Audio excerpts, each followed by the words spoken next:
Ya, itu tadi pemirsa, usai PSSI memutus kontrak bersama Patrick Kluivert memunculkan pertanyaan yang lebih besar. Siapakah yang akan menahkodai timnas Indonesia?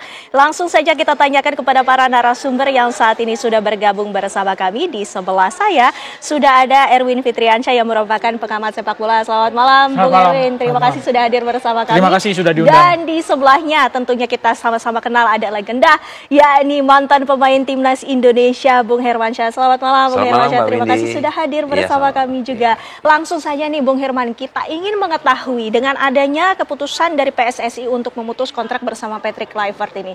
Ramai, banyak sekali yang penasaran siapa sih kira-kira kategori yang bisa dijadikan sebagai penggantinya? Pertama, PSSI harus sabar dulu ya.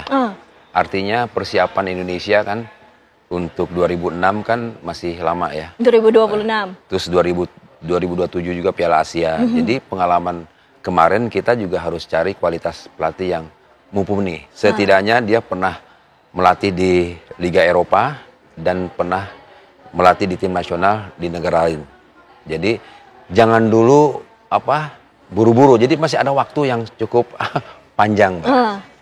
Ya, tapi kan kekhawatirannya jika kita terlalu berlama-lama, adaptasinya nanti susah lagi, chemistry-nya juga belum tentu sama, dan juga pola pemainannya juga mungkin berbeda dengan pelatih yang baru nanti. Justru cari pelatih yang tahu persis pemain kita yang diaspora yang main di liga di Eropa mereka dan tahu iklim sepak bola di Indonesia.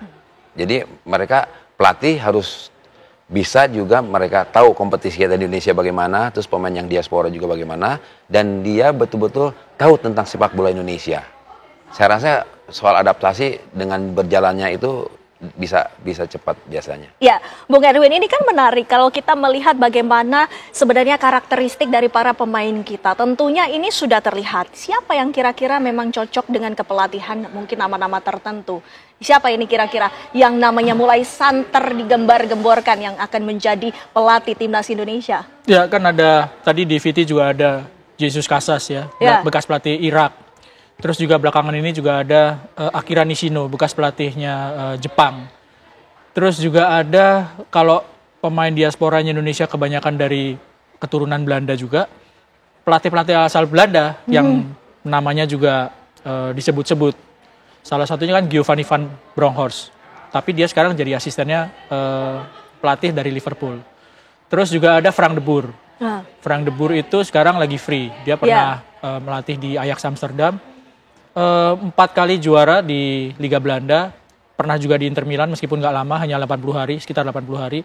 Dan 2 nama ini sebetulnya juga pernah disebut ketika Patrick Kluivert itu mau ditunjuk untuk jadi pelatih. Jadi yang saya dengar itu 3 orang, Patrick, Frank de Boer, sama Giovanni van Bronckhorst. Tapi akhirnya yang jadi kan Patrick. Nah, 2 nama ini akhirnya disebut-sebut lagi gitu ya. Cuma itu tadi, Gio itu sekarang lagi jadi asisten di Liverpool. Gio ini juga keturunan Maluku, jadi ada darah Malukunya, sama kayak Om Simon Tahamata yang jadi head of talent scout. Terus juga ada Frank de Boer. Frank de Boer ini menjadi pelatih Inter Milan waktu Pak Erik jadi salah satu bosnya Inter Milan. Jadi ada keterkaitan dan ada cerita di masa lalu yang membuat nama ini santer untuk disebut gitu.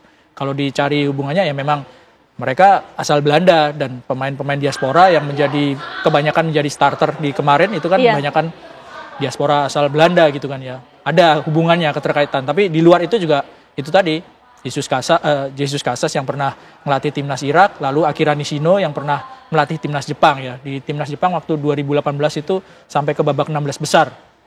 Nishino pernah juga ngelatih Thailand. Jadi nama-nama itu yang sekarang sedang beredar. Kalau Louis van Gaal kan udah pasti enggak. Ya, sudah mengumumkan ya. Udah sepuh 74 tahun, kalau suruh keliling, suruh mondar-mandir, dia juga nggak mau gitu ya. Dia di Ajax itu juga sekarang menjadi menjadi penasehat aja gitu. Nggak terlalu aktif gitu. Jadi 1 nama udah enggak. Iya, Bung Herman, apakah Anda melihat juga bahwa adanya kecenderungan banyaknya pemain diaspora ini juga memiliki karakter yang sama? Apakah ini artinya kemungkinan besar adalah dari Belanda? Saya setuju dengan Bung Erwin ya. Mereka banyak pemain diaspora mereka main di Liga Belanda. Cenderung saya memang harus cari pelatih yang sesuai dengan karakter pemain-pemain diaspora. Yang tadi yang sebutkan Bung Erwin itu ada Broncos, ya, terus ada Frank de Boer, ya. Jadi memang, tapi sikap berhati-hati itu harus PSSI harus ada. Jangan terburu-buru. Ojo ke susu isi orang Jawa. Jadi harus sabar dulu. Dilihat dulu gitu loh. Apa prestasinya mereka sebelumnya itu. Jadi jangan buru-buru. Pengalaman kemarin juga kan. Iya. Jadi artinya harus sabar dulu, kan waktu sangat panjang ini. Harus sabar dulu, ditelah dulu, dievaluasi dulu, baru menentukan. Ya, itu saja pesan saya untuk PSSI. Ya, Bung Erwin melihatnya juga ini apakah masih panjang waktunya atau justru ini sudah dekat? Kalau dilihat dari jadwal FIFA Matchday, timnas ini kan main lagi, punya kesempatan untuk main lagi itu di bulan depan sekitar minggu kedua ya, di bulan depan November. Dekat gitu ya. Tapi ini kan hanya FIFA Matchday, pertandingan uji coba gitu ya. Bukan sesuatu yang krusial seperti kualifikasi Piala Dunia kemarin, bukan sesuatu yang Piala Asia gitu ya. Jadi waktunya dekat, tapi masih cukup waktu seperti kata Bang Hermansyah gitu. Nggak perlu terburu-buru gitu ya. Kalau misalkan dapat yang bagus dalam waktu yang cepat, bagus, ya kan? Pelatihnya oke gitu ya, kuat bayarnya, pelatihnya mau, dalam waktu yang cepat sebelum FIFA Matchday, bagus, alhamdulillah. Tapi kan nggak semudah itu juga gitu kan ya.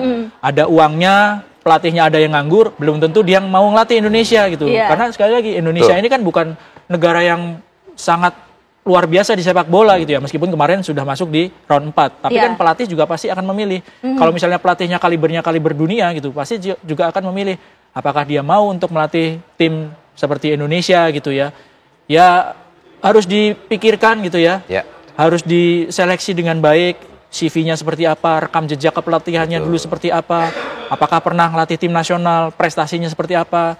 Kalau nggak ngelatih tim nasional, dia ngelatih klub seperti apa klubnya? Apakah timnya itu tim papan bawah, papan tengah, apakah papan atas, di liga mana? Itu kan yang harus dipikirkan dan dilihat secara kayak orang mau kerja. Kan ada CV-nya pasti.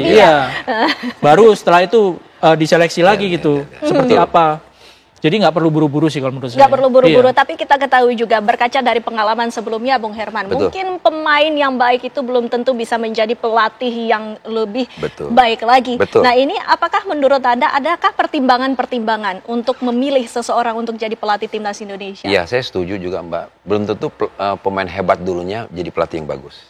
Ya, jadi betul-betul PSSI harus, tadi dibilang Bung Erwin, setuju saya itu, harus dilihat dulu dari jejak rekam dia sebagai pelatih, karena sepak bola modern sekarang kan nggak perlu kayak saya dulu jangka panjang setahun TC-nya. Mereka dengan formasi aja, cara pengertian mainnya sudah mengerti. Bagaimana pengertian chemistry pemain itu dapat, itu aja. Jadi nggak perlu jangka panjang untuk TC. Sekarang kan mereka tinggal datang, formasi kita main ini, cara pengertiannya seperti ini, mereka udah jalan.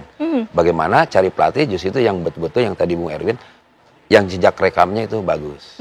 Apalagi kalau bisa dikatakan juga bahwa sebenarnya pemain-pemain dari timnas Indonesia ini chemistry-nya sudah dapat. Siapa di posisi mana ini itu sudah jelas, tidak perlu dirubah-rubah lagi begitu ya, Bung? Betul, justru itu cara pengertian mainnya mereka udah bagus. Bagaimana nanti pelatih yang cari pelatih yang pintar ya untuk meracik pemain yang udah tahu nih, ya chemistry-nya bagaimana, harus pintar dan cerdas untuk memilih pemain itu. Kan itu belum tentu juga bekas pemain bagus jadi pelatih yang bagus. Ya harus benar-benar harus PSSI harus sabar, diteliti dulu CV-nya ya, jejak rekamnya dia. Jadi jangan buru-buru dulu. Bung Erwin, tentu tuntutan dari para pecinta sepak bola ini menginginkan yang terbaik, yang sudah kelas dunia, tapi kan kenyataannya belum tentu itu bisa mau untuk melatih timnas Indonesia. Nanti dibahas lagi ya Bung Erwin, Bung Herman. Nanti kita akan kembali pemirsa usai jeda pariwara berikut ini.